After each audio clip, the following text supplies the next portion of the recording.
I think so. As an employer, it won't be 2024, but I think by 2025, it's going to be really hard for employers between employee noise, just the guidelines that are out there, the federal government making changes. I think it's going to be really hard for an employer to not cover these drugs.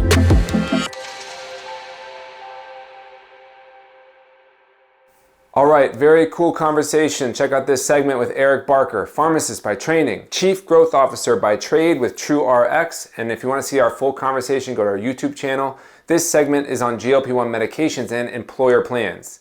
Now, he runs a PBM. He knows a thing or two about how these are creeping their way onto plans. So if you're an employer, if you're a benefit consultant out there, please listen to this segment.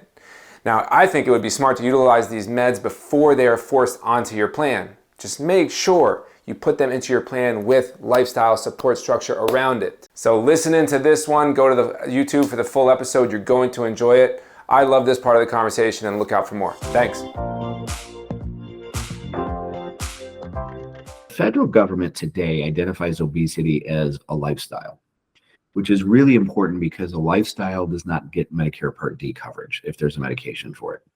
Right? So you can't get Botox or fillers. You can't get some of these quality of life things. The American Medical Association, however, identifies obesity as a disease. Right. So there's that conflict. There's a lot of lobbying going on to get the federal government to change obesity to a disease. I think that will happen, which will allow Medicare Part D to cover these meds, right? Which is going to be a really big deal. Big deal, yeah. When do you have any clue on timing or guesswork on that? This is just pure speculation. About the time when Gero gets approved, I would imagine obesity gets changed by the federal government. Wow. The other thing that'll push that, not only is the AMA changing, but the American College of Endocrinologists, their clinical guidelines for weight loss now include Ozempic, right? So diet, exercise, and now the medication. Well, how do you prove a patient failed diet and exercise? You go tell your doctor, hey, man, I haven't eaten perfectly okay, and I'm exercising 11 hours a day, and I don't know why I gained 40 pounds last year, right? You don't know why you gained 40 pounds because none of those two things are right. But the doctor will just say, did you try diet and exercise? Oh, you did? Okay, here's the medication. So we've got the AMA guidelines. We've got what I think is the coming change by the federal government, which will allow Medicare to cover. Now you're an employer. My grandma can get this stuff through Medicare Part D. The AMA says it's obesity. There's a guideline. So I've got an employee who's 300 pounds who dropped out of a heart attack. I don't cover these drugs. Some lawyer is going to come up and go, hey, there was a treatment to help with his weight problem. You wouldn't even cover it, Mr. Bad Employer. You're bad. And of course, you know, the pharma people will pay the lawyer to do that. But I think, so as an employer, it won't be 2024, but I think by 2025, it's going to be really hard for employers between employee noise, just the guidelines that are out there, the federal government making changes. I think it's going to be really hard for an employer to not cover these drugs. Right. Like for us, it was a nightmare this year because we put everybody on a prior authorization. If you were taking them, we had to get a diagnosis of diabetes because almost none of our employers cover weight loss meds because historically they don't work. Right? Most of the people who would be, you know, a success in the study were still overweight enough to go back into the study. It's not success. Yeah, sure. You don't weigh as much, but you're still really sick. Yeah. And so, you know, this is where we're really trying to be on the forefront of how are we going to help employers do this. You put 10 people on these drugs, it's $120,000 a year, depending on your health plan, right? That's a big, big deal. And so it's going to, your stop loss aggregates are going to change. So what do we do? And this is probably the crux of why we should talk. We believe that just saying, okay, we're going to cover these meds in a vacuum is a terrible idea.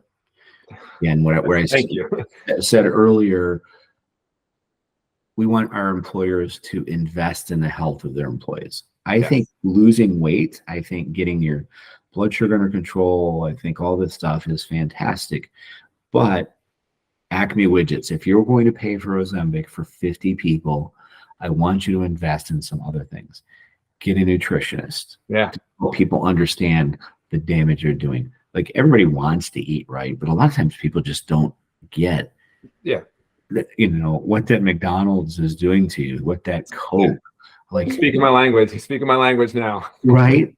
So get vast in paying for these drugs. You're going to put them on your health plan, and you do it without validated working coaching nutritionist exercise group. I see no pathway where you can't cover these medications soon. And or whether you're going to have to cover these soon. Yeah, right. I mean, once the federal government reclassifies obesity, there's just too much clinical the risk, right? You're going to get sued. Yeah. And 40% of the patients of people are obese and 70% overweight. So you're talking a lot of people qualify for this. Are you sort of insisting with employers that the coaching be done during the workday? No, not all the time, because that's similar to like a doctor saying coaching happens in the doctor's office. We got to go home, because if you learn something, I did that with one employer where they said, come in and we'll give everyone something at lunch. We'll have a healthy lunch and we'll give everyone something.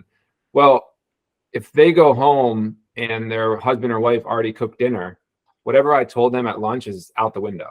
Mm-hmm. Ship sailed. Like so you have to go home with them. That's why we do human coaches, but hybrid digital experience. So we're on an iPad in the kitchen with the husband and wife going through the pantry, because that you have to have a lot of people, a lot of their fear when they start with us is that they don't have buy-in or support from their family members, where it really makes it hard in the household to eat healthy.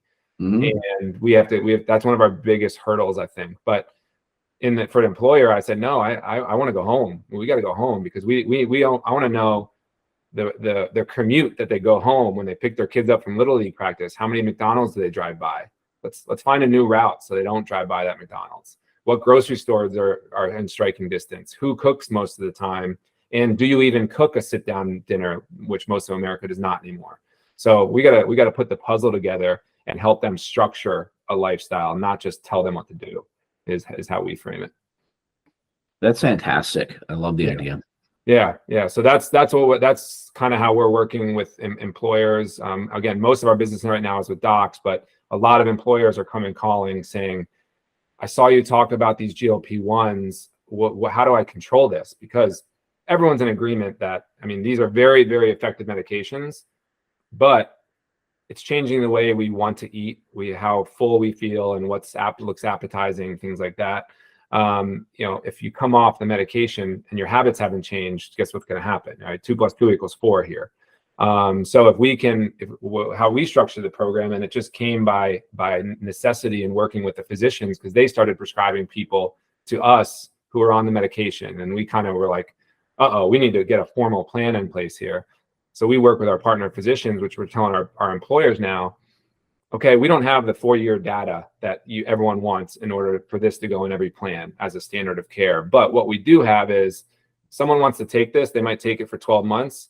On our plan, you're only going to take it for 8 or 9 months. So right there's cost savings, because the first month or two, you don't touch the medication. You're going through coaching. You have to kind of earn the medication. And so we get all the skeletons out of the closet. We get all the family problems, the work stress. We get all that out. We flush it.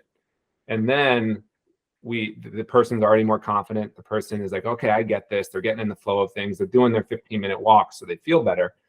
Then we're in coordination with their physician. So now in an employer setting, if they stay engaged on the program, with engagement doesn't really matter, right? We got to prove it. But if they stay engaged, they can at least get the medication. Mm-hmm. Now in month 2 or month 3, medication starts. Work with your doctor, you scale it up as much as you want. As soon as you see that plateau, we start tapering off.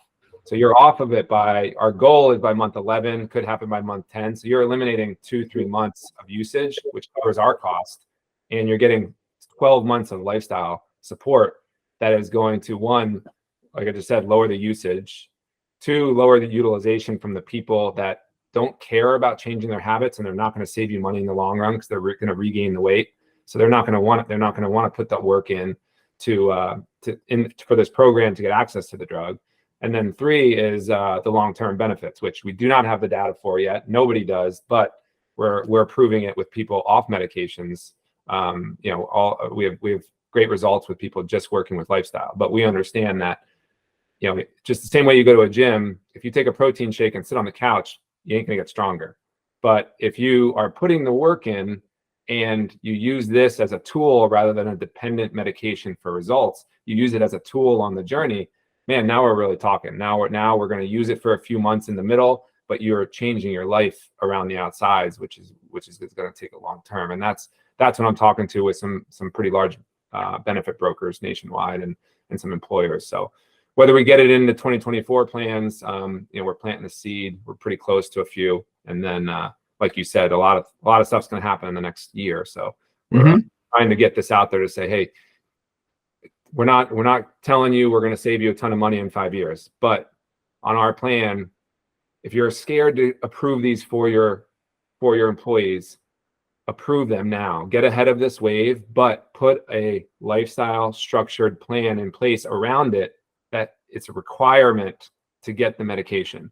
And when you do that, you're going to flush out a lot of things in their lifestyle that are the root cause of it, and that's where you're talking real long-term benefits. But just in terms of our structure, I had to do it in a way to say, okay, we're going to eliminate 2-3 months at least of this medication. We've had people start it, and by month 2, then they decided not to take the medication, even though they're in the program, because they are like, okay, no, I actually feel good. I want to see how this goes. So you're not going to touch the medication for a few months, and then at the end, you're gonna come off it by month 10, 11, 12, and right there pays for the coaching. So in a plan design, tried to make it make sense without that 4 years of data, and hopefully we can get some moving. Yeah, I like it.